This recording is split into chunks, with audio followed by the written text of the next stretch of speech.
जय भीम, नमो बुद्धाय साथियों। मैं विजय लक्ष्मी गौतम, लक्ष्य कमांडर, भारतीय समन्वय संगठन लक्ष्य लखनऊ से।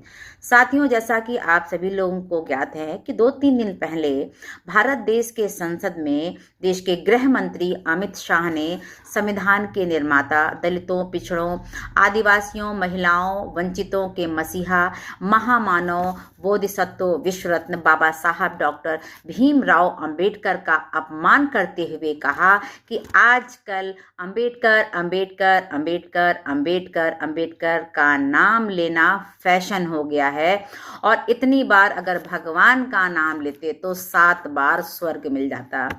अमित शाह द्वारा दिया गया बाबा साहब डॉक्टर भीमराव अंबेडकर पर ये जो बयान है ये बेहद शर्मनाक, अशोभनीय, निंदनीय और अपमानजनक पूर्ण है।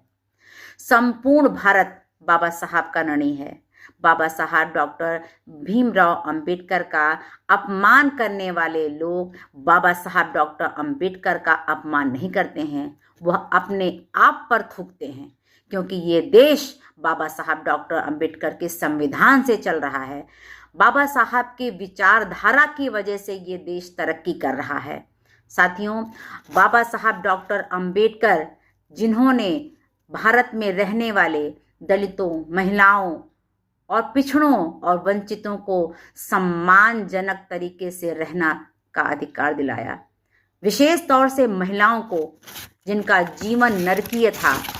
ये दूषित मानसिकता के लोग जो है मनु के विधान से देश को चलाना चाहते हैं, जबकि यह देश मनु विधान से नहीं संविधान से चलेगा।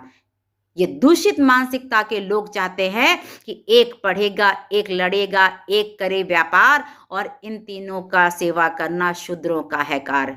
लेकिन बाबा साहब डॉक्टर अंबेडकर ने अपने संविधान के माध्यम से कहा कि नहीं, सब पढ़ेंगे, सब लड़ेंगे, सब करें व्यापार और अपनी अपनी सेवा सब करें। यह है बाबा साहब का संविधान।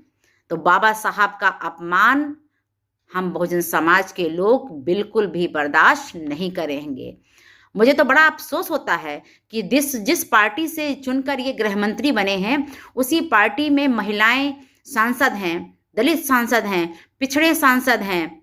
इन लोगों को चुल्लू भर पानी में डूब मरना चाहिए कि जिन बाबा साहब के बनाए हुए संविधान की वजह से ये चुनकर देश की संसद में पहुंचे हैं और उनका ही अपमान उनके सामने किया जा रहा था और ये मुंह में दही जमा कर बैठे हुए थे। साथियों, जो हमारे समाज के लोग हैं, जो ये चीज़ देख रहे हैं, उनको भी विचार करना चाहिए कि हमें ऐसे सांसदों और विधायकों का हमें बहिष्कार करना चाहिए जो हमारे वोटों से चुनकर जाते हैं और हमारी ही बात को वहाँ संसद में ना कर रखकर वहाँ पर दलाली करते हुए हैं। साथियों, अब ये जागने का समय है, ये चेतने का समय है, क्योंकि भगवान आपको आपके मुबारक हों। हमारे भगवान काल्पनिक नहीं, ऐतिहासिक हैं, हिंसक भी नहीं, अहिंसक है, भेदभाव से दूर मानवतावादी हैं, शील, समाधि तथा प्रज्ञा से परिपूर्ण हैं, जिनके किए गए कार्यों एवं शिक्षाओं से इसी जीवन के प्रत्येक क्षेत्र में आगे बढ़ने की प्रेरणा और ऊर्जा मिलती है। कहते हैं कि भगवान भगवान जपते थे और हम भूखे नंगे रहते थे, और अंबेडकर जपते हैं, सब बड़े मज़े से रहते हैं। साथियों, हम लोगों को ऐसे ही जागना होगा और अपने बाबा साहब के अपमान के जो उन्होंने किया है उसके विषय में आंदोलित होना पड़ेगा, क्योंकि हम बाबा साहब डॉक्टर अंबेडकर का अपमान किसी भी कीमत पर हम बर्दाश्त नहीं करेंगे। अगर हम लोग ऐसे ही सोते रहे, धीरे धीरे हमारा सब कुछ छीन लिया जा रहा है।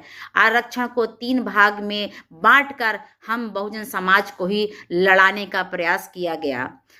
हर चीज़ को प्राइवेट कर दिया गया, नौकरियां समाप्त कर दी गईं और हमारी स्थिति पुनः जिस जात में जन्मो उसी जाति का कार्य करो, उसी दिशा में हमारे ले जाने का प्रयास किया जा रहा है।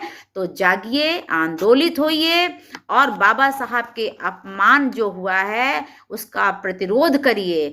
सड़कों को पूरा नीले रंग से पाट दिया जाए। कहते हैं कि अगर अब हम नहीं जागे तो बहुत देर हो जाएगी। सब कुछ इन्होंने छीन लिया है। अब बाबा साहब का नाम और हमारा स्वाभिमान यानी कि हमारी बोलने की आज़ादी सिर्फ वही बची है, और अगर वही नहीं आप लोग जगे तो ये सब चीज़ पुनः हमसे छीन ली जाएगी।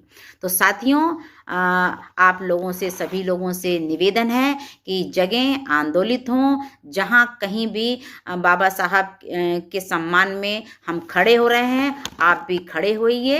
कहते हैं बाबा साहब का यह अपमान नहीं सहेगा भारत महान। जय भीम, जय भारत, जय संविधान।